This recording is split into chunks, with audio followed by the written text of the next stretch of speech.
India's market news headquarters. Cutting-edge analysis. Influential insights. Market-moving intelligence. Broadcasting live from the CNBC TV 18 Motilal Oswal studios in Mumbai.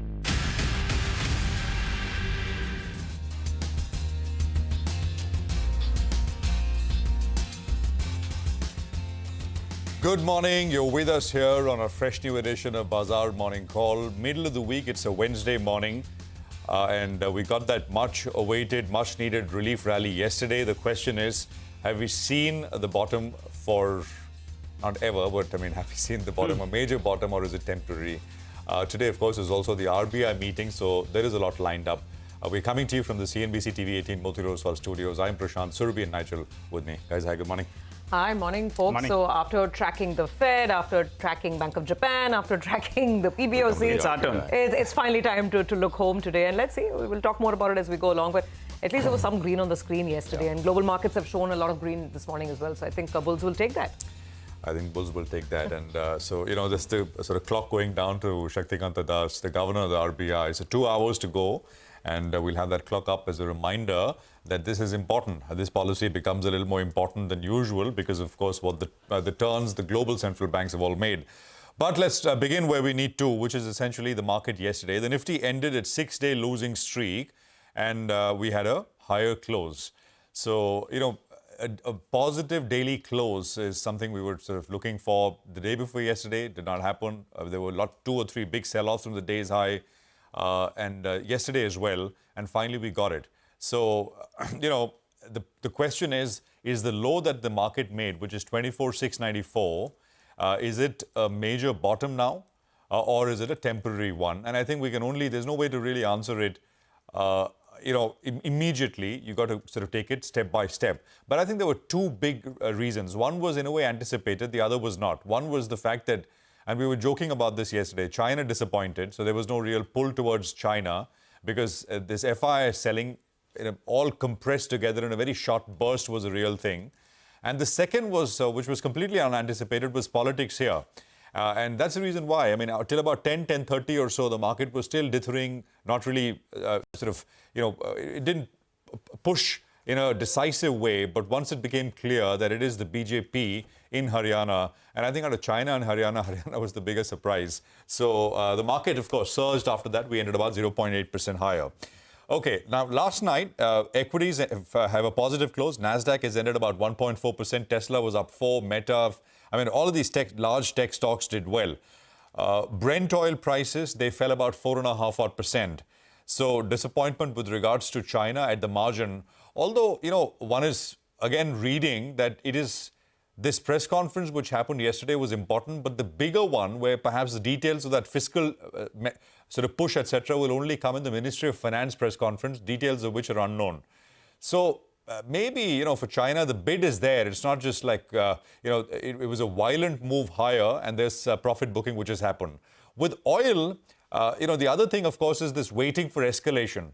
And I think the escalation has not happened yet. No major geopolitical headlines, and oil cooled off. So combination of both things, but that's good news. 4% lower on the day.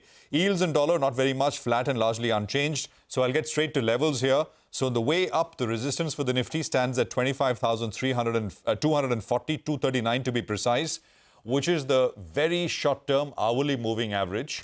And then you look at the retracements of the fall from the all-time high to this low that we saw yesterday.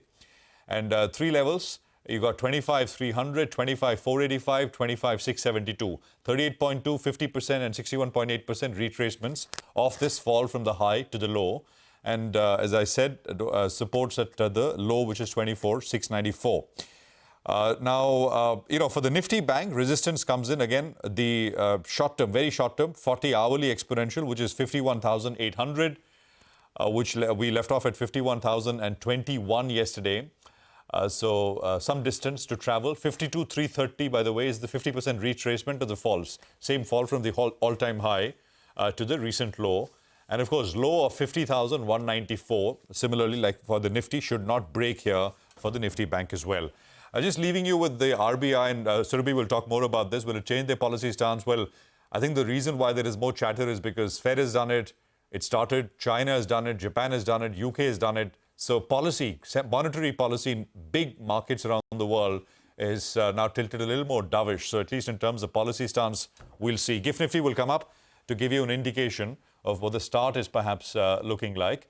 I think it's a quieter one this morning after the surge that we had yesterday. Okay, I think we'll put GIFT Nifty up in a bit. But Surabhi, RBI 9:45, 10 onwards, it's going to be top of mind. It's going to be focused on it full throttle. Just before I start talking about, of course, some of the numbers and what we're working with in terms of inflation, etc., a word on Asia and a word on China. That market's doing all kinds of things. By the way, the Shanghai market, the mainland market, is now down a little over 3% again. Hong Kong is flat. The other markets are okay. But just keep watching the volatility on Asia. There's never a dull moment. If you can just pull up those indices. So while we track that, obviously, I mean, the important big cue in focus is going to be the Reserve Bank of India and India policy. And the question that I ask folks is, does the RBI have reason to move today itself? Yes, market experts, economists, the street is working with the possibility of the RBI changing its stance. But let's look at the numbers and the data. If you look at the last inflation print that we had, the headline number was 3.65%, which was, pretty much in the RBI's comfort zone. But the issue has been food inflation, and the governor in, a lot of the previous press conferences has been talking about how important it is to track food inflation, irrespective of the whole debate on inflation targeting and on whether that framework needs to change or not. So let's look at the food number, which is 5.66% versus 5.4% in July. So the inching up continued over there. Then let's talk about growth. The RBI is not expected to change its GDP forecast. That could remain at around 7.2%. The IIP number, the last printed number, was actually quite fine, though we're expecting a bit of a weakness in the next one, the August print that will come in. The July number was actually quite steady. So does the RBI really have reason to change stance, to change the policy sort of trajectory just because there's a lot of global market volatility and because the others are doing it? That is the critical answer that we will come to know, because the RBI usually has been known to be very steady and it doesn't react to market volatility per se. It looks at financial and macro stability as the more important triggers. Anyway, moving on to talk about the FPI numbers. We had a little bit of respite, but not too much. I mean, we didn't have a 10,000 crore rupee sell yesterday, but it was still a selling number of around 5,700 odd crores. Once again, domestic institutions to the rescue. They mopped it up with a net buy of about 7,000 crores. So keep watching the fund flow situation as we go along. Some big corporate news today. Of course, the details of the Hyundai IPO are out, and this mega IPO is going to be opening out on the 15th of October. It will be open till the 17th. We're talking about the company looking to raise around $3 billion from the market. The price band is 1865 to 1960 per piece, per share. So that's the range that's out, and we'll have more details during the course of the day. There is a press meet that's been organized. Finally, another stock on the radar because of regulatory issues, and this is Nuvama. Let's see, if it turns out to be material, because the company is saying it has no material bearing on its finances. But SEBI did issue this administrative warning with respect to some sort of the merchant banking activities that the company is engaged on. There was an inspection period. So let's see, that remains a stock in focus as well. But it is going to be, of course, all about the headline level, what the RBI has to say, and whether the bulls can continue that forward march from yesterday, Nigel. And we're waking up to far better cues, right? The FI sold relatively less. Crude oil prices are lower. And China, well, it's not doing the best of things. So that's good news from an Indian market perspective.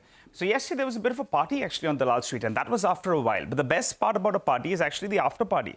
So today, the bulls will be looking for an encore. So we'll have to see whether or not that comes about.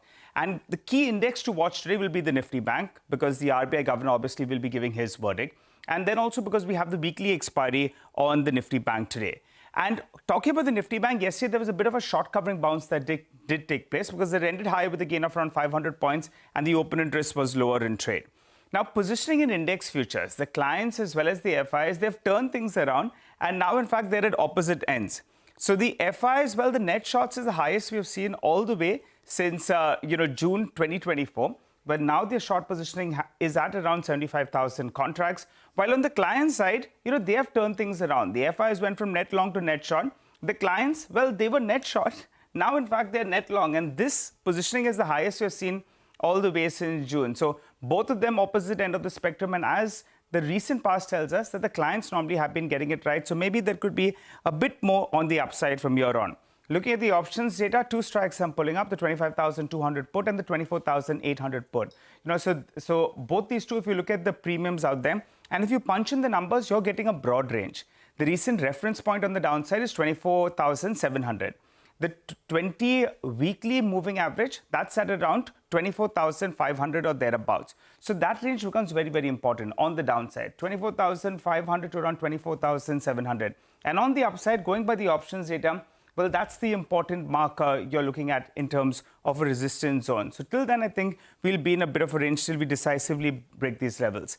The Nifty Bank, that plays out the weekly expiry, and a couple of levels comes up for you on the screen, the 50 DMA as well as the 100 DMA.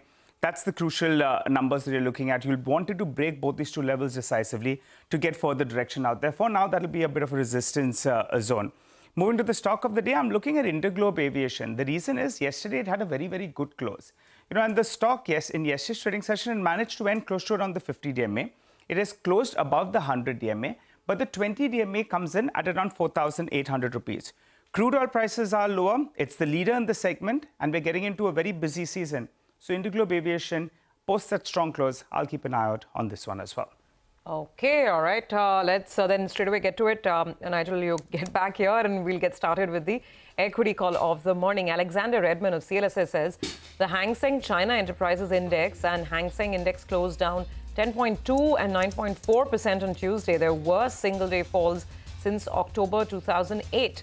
He says the NDRC brought forward yuan 200 billion of spending to achieve the 2024 growth target against market expectations of at least 2 trillion yuan in the new fiscal stimulus. Alexander asks, has the market simply misinterpreted the NDRC's mandate? He says the announcement of a fresh fiscal package is the prerogative of the State Council or the Ministry of Finance, suggesting that the more likely timing is the late October NPC Standing Committee meeting. He adds that they took a fiscal leap of faith upgrading China last Friday and maintain the motivation for policymakers to deliver remains acute. So basically, he's saying that we need to watch out for the Ministry of Finance to come out with that big bazooka fiscal stimulus.